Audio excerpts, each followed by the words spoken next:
Edouard Faye, je suis le directeur de l'information de Walf TV et Walf FM. C'est une situation déplorable qu'on en arrive au Sénégal en 2024 à fermer tout simplement une chaîne de télévision, parce que c'est de cela qu'il s'agit. Le retrait de la licence, ça c'est l'appellation officielle, mais en français terre à terre, français simple, c'est fermeture d'une chaîne de télévision. Là, ça nous renvoie à des années-lumière, parce que tout simplement, on avait l'habitude d'écouter dans des radios internationales, suivre des chaînes internationales, que ça se passait ailleurs. Et on avait un regard décalé de ce qui se passait ailleurs, pensant que ça n'arriverait qu'aux autres. Aujourd'hui, ça nous arrive ici au Sénégal. Cela dénote tout simplement, ou bien renseigne exactement, du caractère suranné de certaines décisions, et que le Sénégal a carrément reculé sur le plan démocratique, mais aussi sur le plan des libertés individuelles et collectives. Je vais vous surprendre, rien n'a changé dans notre manière de faire. Je sors à peine d'une réunion de rédaction, comme je le faisais, et je continue de le faire tous les matins. Le personnel, il est là, serein, certes inquiet, parce que aussi, quand on vous dit que la licence de votre télé ou bien votre chaîne est fermée, il y a des raisons valables d'inquiétude qui pourraient se justifier. Malgré tout, nous restons stoïques, parce que, et c'est malheureux de le dire, nous sommes habitués à cela, parce que depuis mars 2021, c'est la 4e fois que la licence ou bien le signal de Walfadjri est coupé. À la première fois, c'était pour 3 jours, après une semaine, après un mois. Maintenant, là, on touche le fond, c'est pour une durée définitive. Mais le personnel, il est là, parce qu'il ne faut pas oublier que nous avons une radio à faire fonctionner, la radio continue d'émettre. Nous avons essayé également de contourner cette difficulté-là, parce qu'il y a les plateformes digitales. On produit le journal, comme d'habitude, mais on n'a pas la possibilité de le diffuser à la télévision.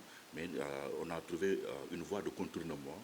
Donc il y a les supports digitaux qui sont à notre disposition, et nous les utilisons comme cela se doit. Cela également renseigne sur le caractère dépassé sur année de cette mesure-là. Parce qu'au XXIe siècle, ce ne sont pas les moyens qui vont manquer pour les chaînes de télévision.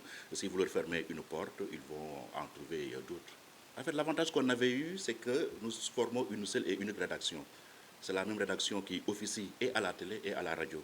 Le personnel, il est resté intact, il est là, il travaille, et que nous sommes là en train de voir la suite des événements, de concert avec l'administration qui aussi travaille d'arrache-pied à mener le combat, parce que c'est un combat qu'il faudra mener.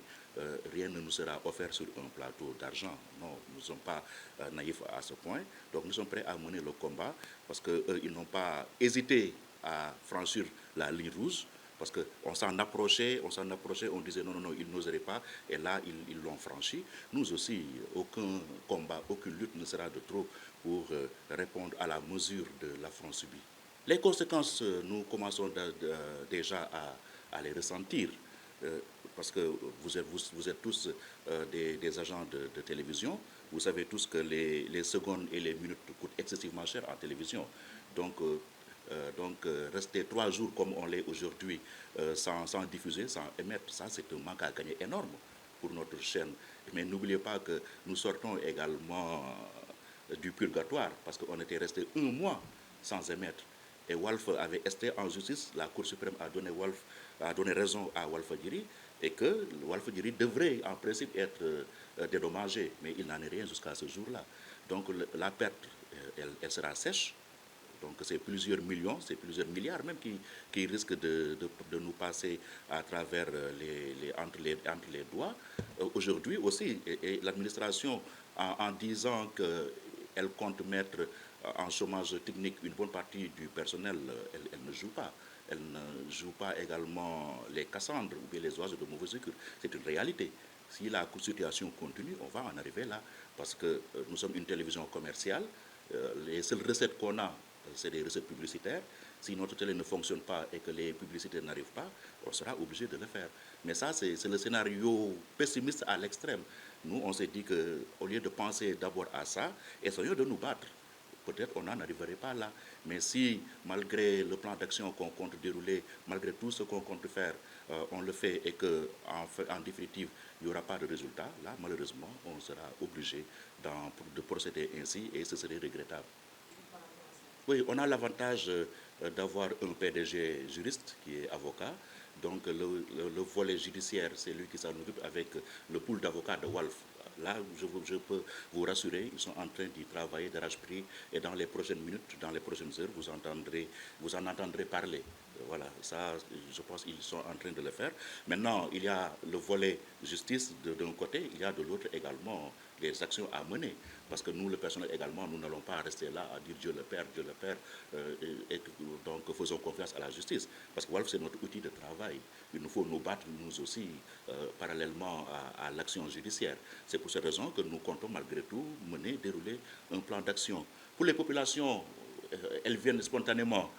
Beaucoup nous en veulent d'ailleurs parce que lors de notre première communication, dès le lundi, quand on nous a notifié le retrait définitif de la licence, on a dit, bon, on vous donne rendez-vous le vendredi pour un sitting. Les gens nous ont dit, pourquoi vendredi? Il faut battre le fer quand il est chaud, quoi. Donc les gens, ils venaient spontanément à Walf pour nous témoigner de leur solidarité, pour nous montrer que nous sommes la voix des sans-voix, comme vous le dites, le mur des lamentations et tout ça, et qu'ils veulent nous rendre l'appareil. Donc, ils sont dans cette dynamique-là.